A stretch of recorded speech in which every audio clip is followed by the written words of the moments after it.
Hey guys, I'm Rix here, and today I'm coming back at you with another haul video from Brickmania. I think that's pretty fairly obvious by the presence of perfect calibers and their very characteristic packaging. So why don't we just jump right into it? No need for some long intro. Very small haul, so I'm sure that this will be a short video. So why don't we start off with the perfect calibers. So I actually got 10 of these Flintlock Musket perfect calibers. I'll pour them out in front of you just for dramatic effect, since, as I've said many times before, a lot of you guys appreciate that, but hopefully I get this in front of the camera.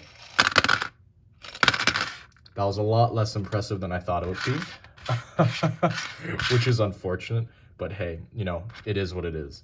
So I've shown these off many times on the channel, so I don't really think that I need to go into too much detail, but they're just really, these are, I think, honestly, probably the best perfect caliber Brickmania has made, just because of all of the different colors, and it's essentially wraparound printing. You know, there's none of that essentially 180 printing. On this one, it definitely appears like they go for that entire 360 wrap for this gun, which I think is definitely necessary because, you know, you have to print down the barrel of this, because otherwise wood grain on this barrel would look, or, you know, a reddish brown color on the barrel would look very weird.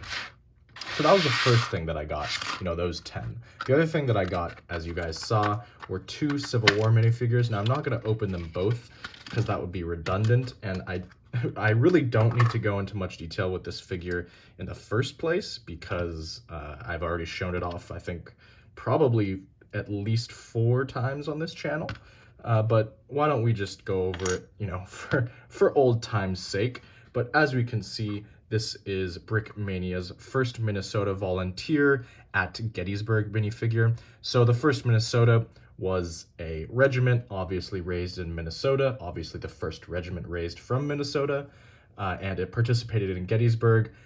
Most famously, it helped hold off Pickett's charge while the Union forces were kind of consolidating for a counterattack to reclaim the angle.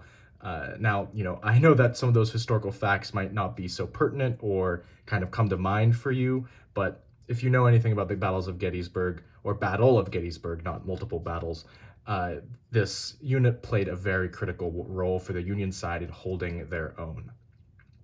But other than that, I think the really important thing to go over here is the detail. This is a great minifigure. I think that Lando has done a very good job at kind of capturing the Union uniform. I think it is very interesting that he went for a red undershirt for this minifigure. Now, in source imagery, of course, it's not colored, but, you know, I think that probably the most common undershirt was a whitish gray for the Union side. That would have been the most easy to create, the easiest to dye, the easiest to distribute. More, you know, colors like this that are a little bit off the beaten path, I don't know if they would be so common, but, you know, I could be entirely wrong. As you guys can see, it has the first Minnesota symbol on his helmet, or should I just say insignia, and then it has, more appropriately, the symbol of what I believe is the 2nd Corps on his front. Now, it does come as well with this printed perfect caliber Flintlock musket. Now, I'm really disappointed that Brickmania still hasn't come out with a standalone version of this, because I really need a lot of these, and seriously, this is one of the best products on the market. You know, it's better than this Flintlock. I think it's way more detailed. Well, it isn't way more detailed. I think that maybe I'm just a little bit partial to it because I really like Civil War history, but it would be great if they were able to create, you know, more of those, just so that I could outfit a bunch of minifigures with them. Now, I will say that while I'm hesitant to spend over $30 on a minifigure, this figure is exactly $30, so it is one of the pricier ones from Brickmania. But I don't know if you guys have noticed, as I have noticed, their minifigure prices have been skyrocketing recently, so maybe this is even a steal in terms of Brickmania terms, because you also get that perfect caliber. I don't know. I don't really know what to think anymore. I really think that Brickmania has gone a little bit crazy with their minifigure pricing, but we'll really see how much they're able to maintain that into the future. You know, I have some concerns about that.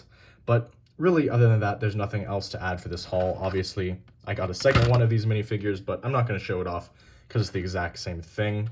So that's really everything to go over. There isn't much else to add. You know, it's a nice little haul. I'm very satisfied. I'm definitely going to get a bunch more of these guys. Hopefully, the only thing that's a little bit disappointing is that Brickmania actually cart limits you on this minifigure to only 2 per order.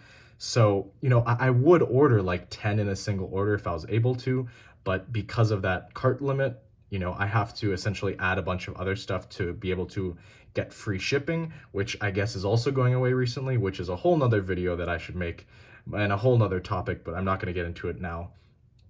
All of that suffice to say, it takes me many orders to get these guys because I can only make 2 per order, and I don't want to pay shipping repeatedly for 2 minifigures because that just essentially raises the price of each of these guys to, I think, about $33 or $34 a piece, which is really pushing my comfort zone in terms of what I want to pay for a figure that I want to army build with. So we'll see how that goes in the future. I don't mean to make this video go on for too long. It was really honestly a small haul, just 2 items, and I guess 3 if you count the perfect caliber as separate, and maybe 4 if you also count that 3D printed hat as something cool and interesting to note. But other than that, I don't really have anything else to add to this of substance. So as always, guys, like, comment, subscribe to the normal stuff, and I'll catch you next time.